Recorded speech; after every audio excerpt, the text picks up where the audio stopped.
Some doors do not open with effort. They open with invitation. That is the specific reframe this Monday requires, because the person arriving at this Monday morning has probably already applied effort to what has not opened. The door that has been worked on, the relationship that has been approached from every available angle and that is still closed in the same way it was closed before the approaching began. The situation that has been analyzed and strategized and worked and reworked, and that is still in the same position, despite the accumulated effort. The opportunity that has been pursued with genuine investment and that has remained unopened despite the pursuit.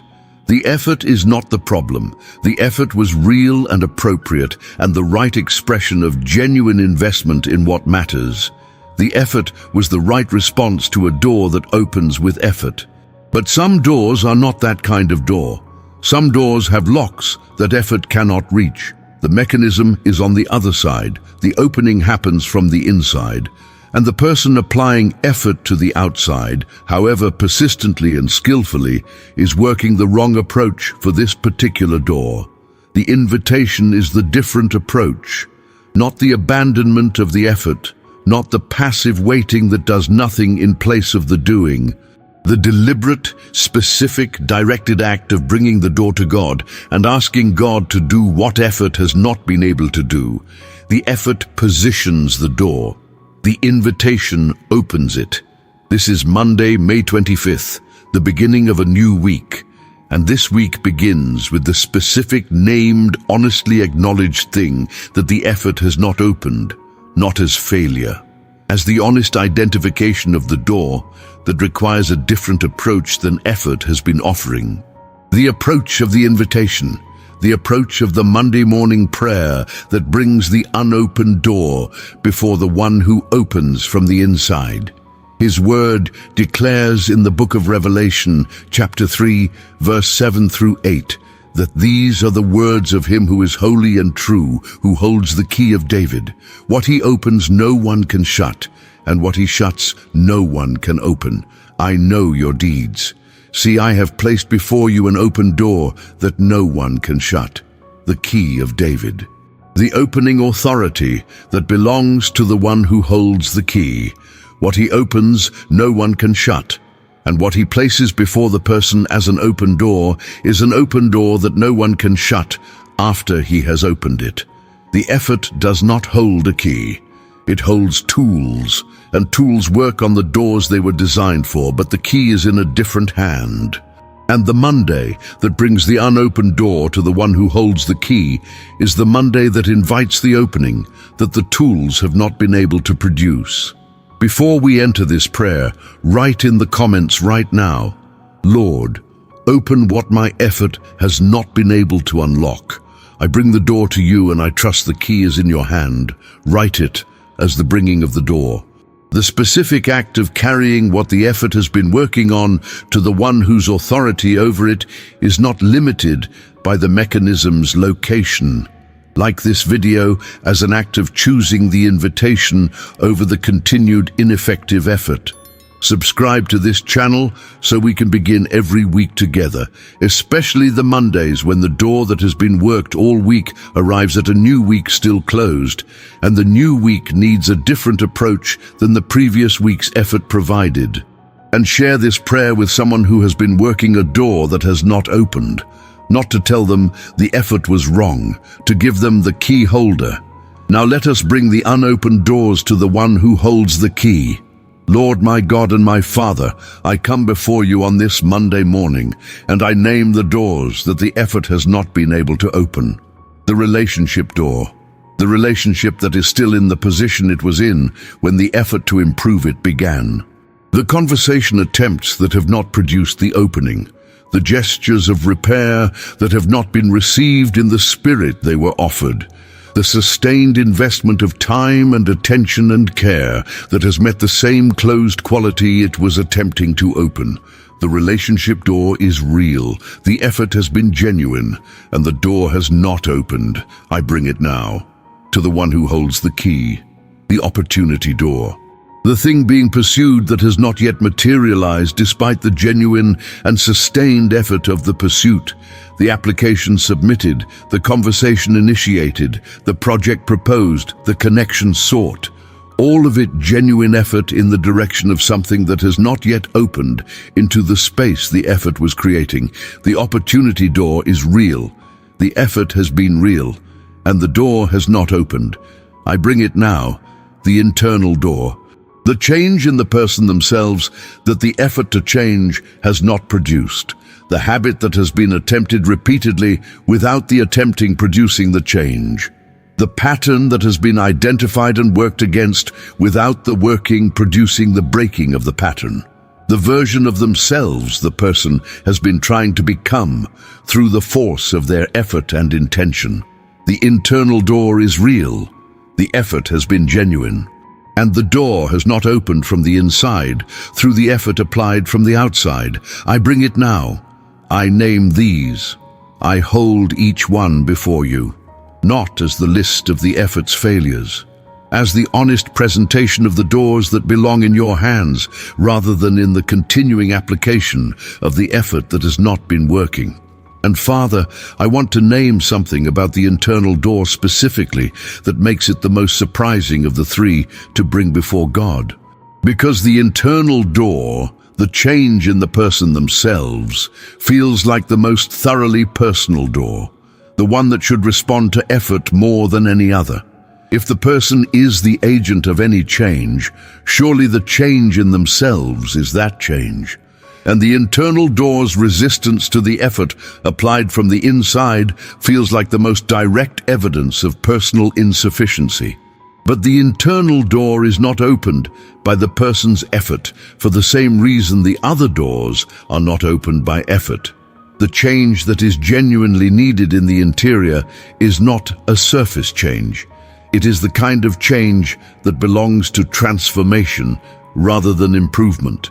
And transformation is not the work of the person on themselves, it is the work of the Spirit in the person. The effort can produce improvement. The Spirit produces transformation. And the door that requires transformation does not open with the effort that produces improvement. Your word declares in the book of Ezekiel, chapter 36, verse 26, that God says, I will give you a new heart and put a new spirit in you. I will remove from you your heart of stone and give you a heart of flesh. New heart, new spirit, given, not earned through the effort to change, given by the one who replaces rather than improves. The internal door that has resisted the effort of self-improvement is the door that requires what only the giver can give, a new heart, placed in the person by the one who holds the key to what effort cannot unlock. Your word declares in the book of Isaiah, chapter 45, verse 2 through 3, that I will go before you and will level the mountains. I will break down gates of bronze and cut through bars of iron. I will give you hidden treasures, riches stored in secret places, so that you may know that I am the Lord. Gates of bronze, bars of iron, the mechanisms that effort cannot reach, the locks on the inside of the doors that tools work from the outside. And the one who levels mountains and cuts through iron is the one before whom these doors are now placed. Father, I want to pray about why some doors require the invitation rather than the effort. The doors that require the invitation are typically the doors whose opening belongs to another person's freedom. The relationship door that has not opened is not open because the relationship involves another person whose freedom includes the freedom to keep the door closed. The effort applied to that door is effort applied to another person's freedom from the outside, and freedom cannot be unlocked from the outside. It opens from the inside, in its own time, by its own choosing. And the invitation is the approach that addresses the freedom without trying to override it. What does the invitation do that the effort does not? It creates the conditions that make the inside opening more likely, without demanding it. The invitation prays for the other person's interior. It asks God to work in the inside of what the effort was working from the outside. It removes the pressure of the effort's expectation and replaces it with the openness of the prayer's receptivity. And the removal of the pressure sometimes creates the space in which the inside opening becomes possible in a way it was not possible while the pressure was applied. Your word declares in the book of Philippians, chapter 4, verse 6, to be anxious for nothing, but in everything by prayer and petition with thanksgiving, present your requests to God. Present your requests. The invitation is the presenting of the request rather than the applying of the effort. And the presenting is to God rather than to the door's mechanism. The difference is the direction of the work. The effort works the door. The invitation works the relationship with the key holder, and the key holder works the door. Lord, open what my effort has not been able to unlock. I bring the door to you, and I trust the key is in your hand. And Father, I want to ask for something about the doors that require the invitation, because they are on God's timing rather than the person's. The opportunity door that has not opened, despite the genuine effort of the pursuit, may not have opened because the opening is on a timeline that does not match the effort's timeline. The timing is not the effort's to determine. The opening happens when the conditions on the inside of the door have been prepared by the one who holds the key, and those conditions are not visible from the outside. The effort cannot see what is being prepared behind the door. It can only see that the door has not opened yet. The not yet is not the never. The door that has not opened with effort may be the door that has not opened because the inside is still being prepared. The relationship that has not arrived at its better place may not have arrived because the preparation in the other person that the arriving requires is still underway. The opportunity that has not materialized may not have materialized because the conditions for its materializing are still being established in ways the effort cannot see. Your word declares in the book of Ecclesiastes chapter 3 verse 1 that there is a time for everything and a season for every activity under the heavens. Every activity has its time. The opening has its time, and the effort's job is not to determine the time. It is to be faithful in the season before the time, to continue the genuine investment without demanding that the investment produce the opening on the investment's preferred schedule. Lord, open what my effort has not been able to unlock. I bring the door to you, and I trust the key is in your hand. Lord, I want to pray now about what happens in the person when the invitation replaces the ineffective effort, the release of the control. The effort to open the door carries a specific quality of control seeking. The effort is the behavior of the person who believes the opening depends on what they do. More effort, different effort, better effort. The person is the agent of the opening, and the doors remaining closed is information about the quality or quantity or approach of the effort. The effort is always being assessed against the result. The invitation releases the control claim, not the investment in the outcome. The control claim over the opening. The person gives the door to God. The opening is God's. The person's role changes from the agent of the opening to the recipient of the opening when it happens. And the change in role changes the quality of the waiting. The person who is waiting for their own effort to produce the result is in the anxious waiting of the self-dependent person. The person who is waiting for God to open what the effort has not been able to unlock is in the expectant waiting of the person who knows who holds the key.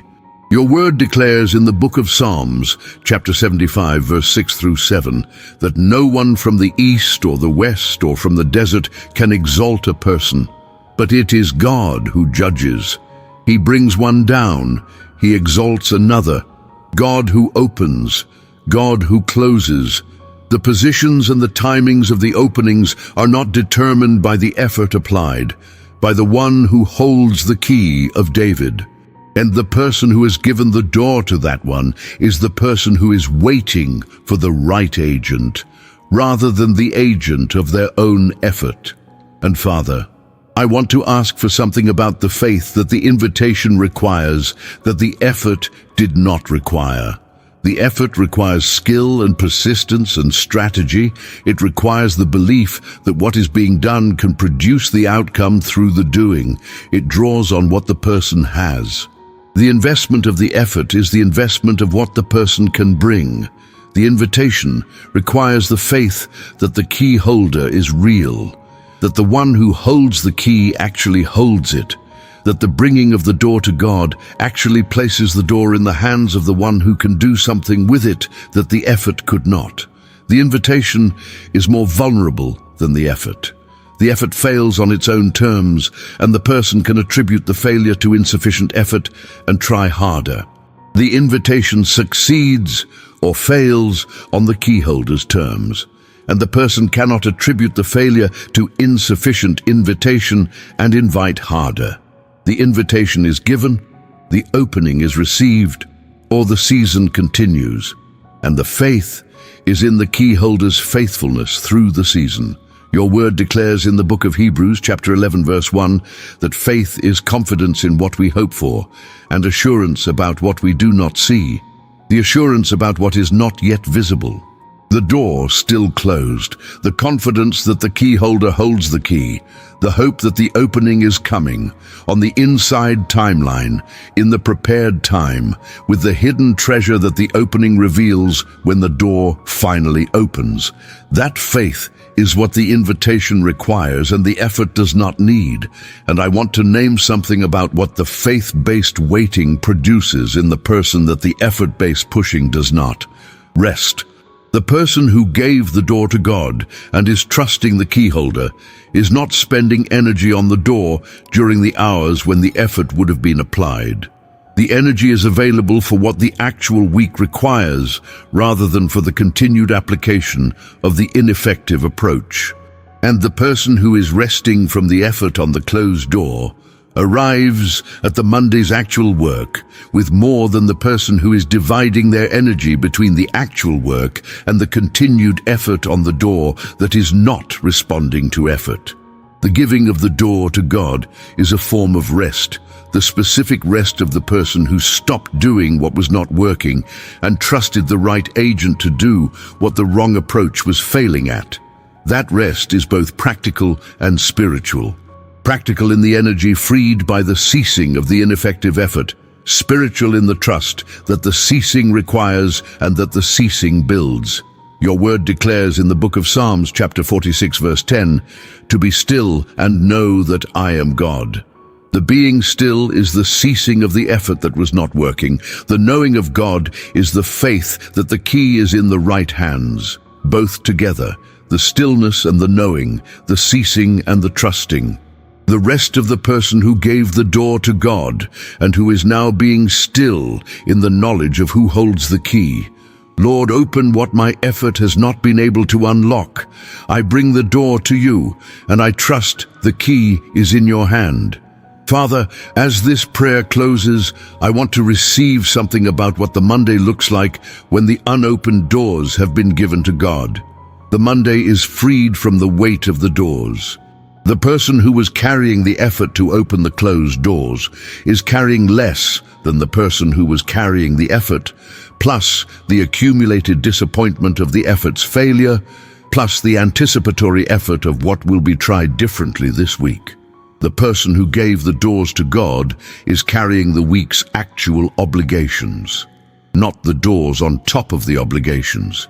The week is lighter for the giving, and the Monday's actual work is received differently by the person who is not also managing the disappointment of the closed doors. The current week's relationships receive the full attention of the person who is not simultaneously processing the disappointment of the relationship that has not opened. The current week's opportunities receive the genuine investment of the person who is not simultaneously rationing effort between the current opportunity and the continued effort on the unopened one. Your word declares in the book of Matthew, chapter 7, verse 7 through 8, that ask and it will be given to you, seek and you will find, knock and the door will be opened to you. For everyone who asks receives, the one who seeks finds, and to the one who knocks the door will be opened. The door will be opened, not by the knocking alone, by the one who hears the knocking and opens from the inside. The knocking is the invitation. The opening is God's response to the invitation, and the response is promised. Ask, seek, knock. The door will be opened. Knock on the door today, Lord, with the invitation rather than the effort, with the asking rather than the demanding, with the trusting rather than the controlling. The key is in your hand. The door's inside mechanism is yours to move. And the opening, when it comes, will be the opening that the effort was never able to produce, because it will come from the inside, from the hand that holds the key. And I want to receive something about what the opening produces when it finally comes that the effort's opening would not have produced. The hidden treasure. The Isaiah 45 verse is specific, not just an opening. Hidden treasures. Riches stored in secret places. The things that were prepared behind the door that the effort could not reach were more than the door's opening. They were what was prepared inside the door, specifically for the person who waited through the season of the closed door. The relationship that opens after the season of the prayer, rather than the effort, opens differently than the relationship that was forced open by the effort. The inside opening produces something the outside forcing never does. The genuine opening of the other person, the willingness that was prepared behind the door, the relationship that opens from the inside is the relationship that was genuinely opened rather than the relationship that was pried. The opportunity that opens in the prepared time opens with what was prepared for it, that the premature opening would not have been ready for. The person who pursued through the season of the invitation is the person who arrived at the opening with what the season produced in them. The patience, the refined trust, the character that the waiting built. The opening finds a person who is prepared for what was prepared behind the door, in a way the person who forced the early opening would not have been. Your word declares in the book of Romans, chapter 5, verse 3 through 4, that suffering produces perseverance, perseverance produces character, and character produces hope. The season of the closed door is the suffering that produces the perseverance, that produces the character that makes the person ready for what was prepared behind the door. The opening does not only reveal the treasure, it reveals the person who was being prepared for the treasure through the season of the waiting. Lord, open what my effort has not been able to unlock. I bring the door to you, and I trust the key is in your hand. That is the declaration this Monday begins from. The doors are named. The effort's approach has been acknowledged as the wrong approach for these specific doors. The invitation has been issued. The key holder has received what was brought. And the Monday that begins from the giving of the doors to God is a Monday that is freed from the weight of what the effort was carrying, in addition to everything the week requires. To everyone who prayed with me this morning, go back to the comments and write it one final time. Lord, open what my effort has not been able to unlock. I bring the door to you, and I trust the key is in your hand. And then practice the invitation through the week. Every time the impulse to apply more effort to the closed door arrives, one breath. The door is in God's hands. The key is with the key holder. The opening is coming from the inside. Trust the inside. Subscribe to this channel and come back tomorrow morning. We are here every day, bringing what the effort has not been able to open to the one who opens from the inside. Share this prayer with someone who has been working a door that has not opened, not to tell them to stop trying, to give them the key holder. What you send might change the Monday they were about to spend on more effort at the same closed door. May the Lord open this week what no amount of effort has been able to unlock. May the relationship door receive the work of the one who prepares the inside for the opening the outside approach could never produce. May the opportunity door open in the prepared time with the hidden treasures that were stored behind it for the person whose invitation finally placed it in the right hands. And may you arrive at Friday with the quiet evidence of one who brought the doors to God and found that the key was real and the opening was coming. In Jesus' name, amen.